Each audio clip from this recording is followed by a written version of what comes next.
Y ahora les queremos hablar de las etiquetas, porque según un informe, 8 de cada 10 españoles que miran las etiquetas es que no entienden nada. Y no es difícil de comprender esto, porque es verdad que a veces no se entiende nada, Blanca. No es para menos, así lo ha detectado la Fundación Española de Nutrición, que dice que la mayoría de los españoles no leen las etiquetas, primero porque no lo encuentran relevante, porque no lo ven o porque no las entienden. Y esto es muy comprensible porque, fíjense, hemos cogido una etiqueta tipo y hemos querido analizar, digamos, los grandes grupos que deberíamos fijarnos. En primer lugar, los ingredientes, que seguro que ya saben que van de mayor a menor presencia. Por aquí encontramos extractos, trazas, encontramos también jarabes, carbonatos. Ya son palabras que a lo mejor no manejamos en el día a día. Después vamos a ir a la información nutricional. Aquí vamos a ver los valores y las cantidades que encontramos, pero podemos encontrar por gramos, por raciones o también por ingesta diaria recomendada. Después tenemos las calorías. En el apartado de calorías seguro que han visto esta KJ o kcal, son kilocalorías o son también kilojulios. La diferencia, eso también hay que intentar entenderlo. Después encontramos las grasas, las sals, pero aquí encontramos grasas monoinsaturadas, poliinsaturadas, hay grasas buenas, hay grasas malas, tenemos que aprender a diferenciarlas. Y en la última parte encontraríamos los hidratos de carbono y proteínas, y aquí están los azúcares, que es uno de los factores, de los ingredientes que todo el mundo va a buscar, pero lo mismo, hay azúcares que están naturalmente presentes en los alimentos y también azúcares que son añadidos. Bueno, pues un poco de jaleo con esto de las etiquetas, cuesta entenderlas, hay que aprender a hacerlo. ¿Y ustedes saben leerlas, saben interpretarlas? Que sea lo menos procesado posible. Eso es lo que busca. Sí, porque realmente estamos comiendo cosas que no deberíamos. Pues hombre, si lo ponen en inglés, desde luego yo, que soy de francés y de tiempos A, pues no te queda nada claro. Pues es que hay veces que no hace falta ponerlo en inglés, simplemente es que no se entiende. Vamos a hablar con Rosaura Leis, presidenta de la Fundación Española de Nutrición. Hola, Rosaura, bienvenida. Hola, buenos días. Un placer estar con vosotros. Bueno, pues arrojan datos muy interesantes este informe que han hecho ustedes sobre ese desconocimiento o no entender las etiquetas. Y ustedes que se dedican a la nutrición y que se preocupan por la nutrición, y luego hay un dato en el que también muestra que a los españoles les están preocupados por la nutrición, algo falla cuando luego no saben leer o no pueden entender esas etiquetas. Efectivamente, yo creo que este informe arroja datos muy relevantes para orientarnos sobre las estrategias que debemos seguir para favorecer la promoción de la salud y la prevención de la enfermedad, ¿no? Como bien dices, un porcentaje muy importante de españoles, 7 de cada 10, dicen no leer las etiquetas y, sin embargo, el 90% declaran que tienen un importante interés por su salud, ¿no? Las etiquetas deben ser una herramienta para ayudarnos a hacer una elección alimentaria adecuada y saludable. Si no las consultamos, difícilmente tenemos la información necesaria para hacerlo así. Y hoy las principales causas de enfermedad y de muerte se asocian con los estilos de vida no saludables, entre los que una mala alimentación, la pérdida de adherencia a nuestros estilos de vida tradicionales juega un importante papel, ¿no? ¿Y por qué no son claras? ¿Porque así lo hacen los fabricantes para complicarnos la vida y que no sepamos bien qué comemos? ¿O a qué conclusión llegan? ¿O en qué debemos fijarnos? Son dos cosas. Si verdaderamente no son claras, Rosaura, ¿y en qué debemos fijarnos para no confundirnos y saber qué estamos comiendo? Bueno, está claro que tenemos que seguir trabajando en buscar un buen etiquetado, un etiquetado que informe y que entienda a la población, ¿no? No es fácil, no es una tarea fácil encontrar el etiquetado ideal, pero tenemos que seguir trabajando en que este etiquetado sea una buena herramienta y tenemos que seguir informando y formando. Vosotros iniciabais ahora esta entrevista explicando una serie de cosas que yo creo que es muy importante que conozca el público en general, cómo es la lista de ingredientes y cómo están estos ingredientes, qué es lo que leo cuando tengo una etiqueta, porque un porcentaje muy importante decía que no las leía porque no la entendía o porque no se fiaban, no creían que fueran reales los datos que daba la etiqueta y porque se utilizaban términos que no se comprendían. Por tanto, la educación desde la escuela, desde los primeros momentos de la vida, para entender el buen etiquetado y para que este nos sirva de herramienta o de instrumento para una buena elección alimentaria, es de gran importancia. Otro dato importante es que entre las personas que menos leían las etiquetas, curiosamente, eran los estudiantes, son las familias, las parejas con niños pequeños y los grupos más vulnerables. Yo creo que esto también es de gran interés porque las familias o las parejas con niños pequeños, en donde cada vez más destacamos la importancia de una buena alimentación desde los primeros momentos de la vida, que no consulten estas etiquetas, pues ya tenemos un grupo sobre el que tenemos que intervenir o que actuar o que seguir fomentando, y lo achacaban fundamentalmente a la falta de tiempo. Los otros grupos, el grupo de más vulnerabilidad social, hoy sabemos que las prevalencias más altas de las enfermedades de riesgo cardiovascular, de las causas de enfermedad y de muerte, se producen sobre todo en estos grupos más vulnerables. Por tanto, nos va orientando sobre la necesidad de informar, formar y seguir trabajando en el adecuado etiquetado y de que podamos entenderlo bien. Y Rosaura, La industria... por lo menos como dato importante, de lo poco que se consulta, porque es verdad que llama la atención que sean más las personas solas o en pareja pero sin hijos las que consultan las etiquetas y no los que tienen niños pequeños, que deberían estar preocupados por ellas, aunque dicen que tienen falta de tiempo. Al menos sí que la mayoría se fija en la fecha de caducidad o de consumo preferente. Van a lo más práctico, ¿no? Es decir, por lo menos que el producto que voy a consumir esté en buen estado. Efectivamente, la fecha de caducidad, el consumo preferente se debe consultar, pero es muy importante también, por ejemplo, el listado de ingredientes, que como bien explicabais vosotros, no todo el mundo sabe que se colocan por orden de concentración en el producto. Eso significa que si un ingrediente no está en los primeros puestos, es que a lo mejor las cantidades que hay son mínimas, ¿no? También nos debe servir en el caso que tengamos alergias o intolerancias para conocer que están libres de esas alergias e intolerancias. Y luego, y muy importante, es tener en cuenta que cuando hablamos de la composición nutricional, de la cantidad de grasas, de azúcares, de sal o de proteínas, es decir, de nutrientes críticos que aportan, se indican por 100 mililitros o por 100 gramos, que no es exactamente ni la ración recomendada ni la cantidad o la porción que yo consumo. Y debemos tener en cuenta qué cantidad tiene lo que yo consumo, la cantidad que yo consumo.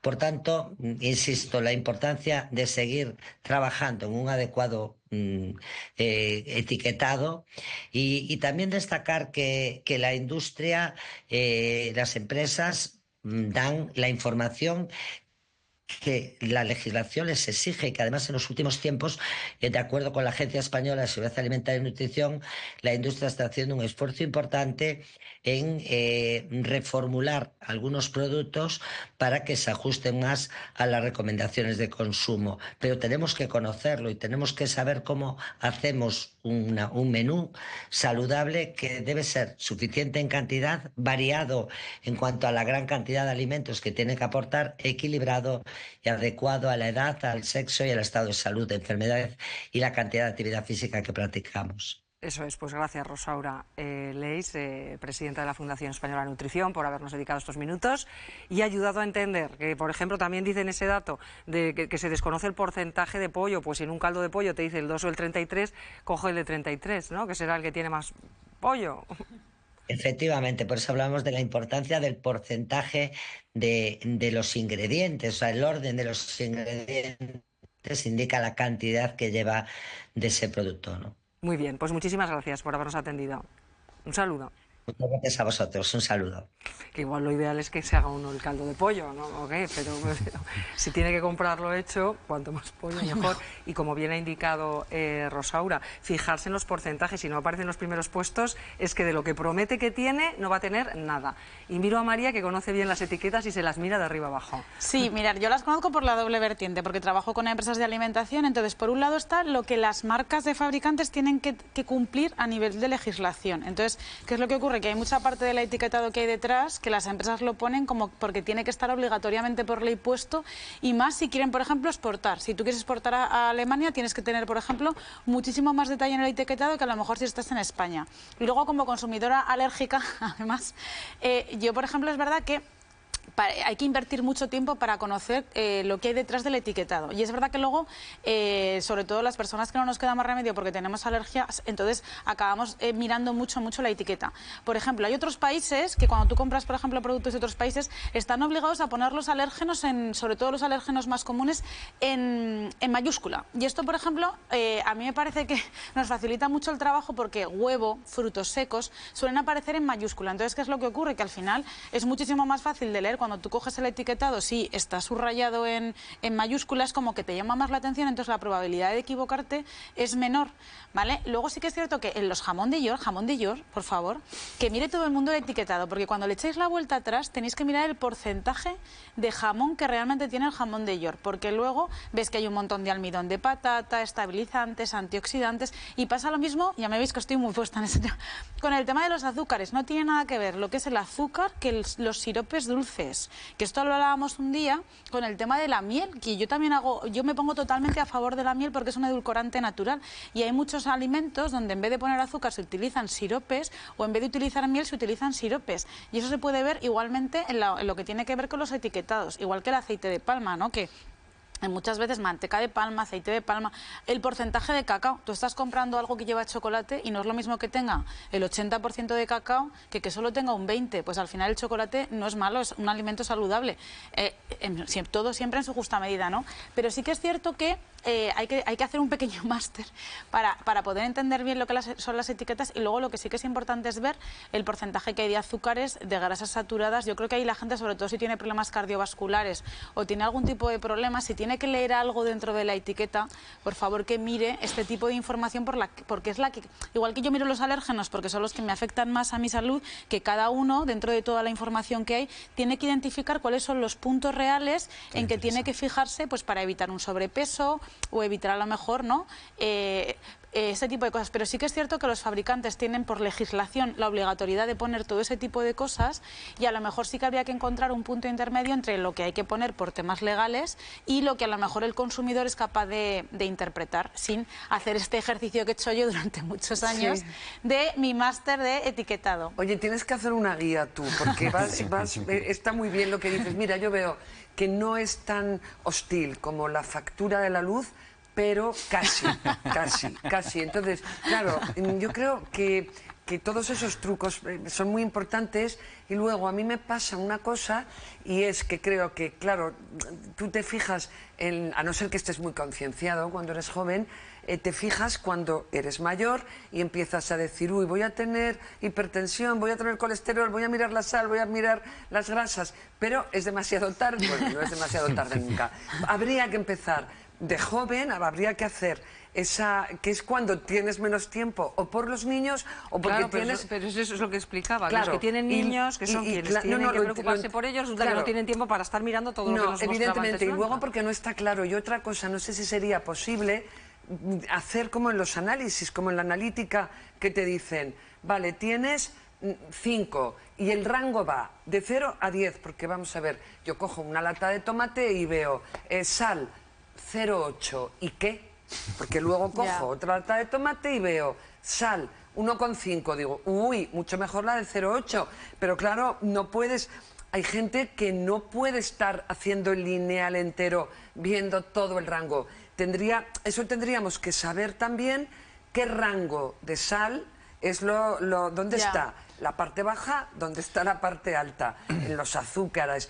Creo que hay mucho camino que mejorar y que realmente es muy importante. Y yo, mira, después de toda la polémica, y acabo, que hubo con el semáforo Nutri-Score, que hubo que sacar porque el aceite de oliva salía mal y eso era loco, pero ahora sí que me dejo guiar bastante por ese semáforo, porque bueno, eso me está dando ya una pauta. El A es maravilloso, el chocolate, con lo que me gusta generalmente, está todo en D, en Z, en X, en Y, pero bueno, pero te va dando una pauta. Creo que todo lo que se avance allí para aclarar, para informar, está muy bien. Lo que pasa es que sería ideal que el Nutri-Score fuera acompañado de otro etiquetado también que nos indicara el grado de manipulación de ese alimento. Es decir, un jamón estupendo, puede tener D porque contiene sal, porque está curado con sal, y luego unas tortitas ultra parafabricadas que saben a cartón tienen un B porque no llevan apenas nada, literalmente. Entonces creo que sería más fácil para el usuario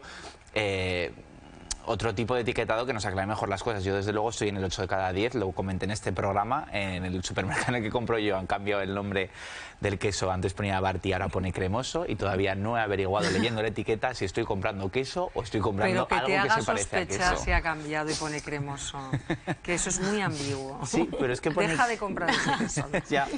Y luego sí que es cierto que yo ya como truquillos, yo por ejemplo utilizo alguna aplicación que te echa una mano. Hay aplicaciones ahora en internet muy buenas que por ejemplo tú le puedes meter los alérgenos, por ejemplo si tú eres alérgica, y entonces luego coges, sobre todo para si tienes niños o lo que sea, apoyando aquí a las familias, y vas pasando todos los productos y te dice este no, este no, este no, este no, Tienes que este hacer no. una guía, pero ya, y entonces está muy bien porque... y ponerte, vamos, te estoy bien, porque te lo sabes muy bien. Me lo sé, pero han sido años de lectura de etiquetado.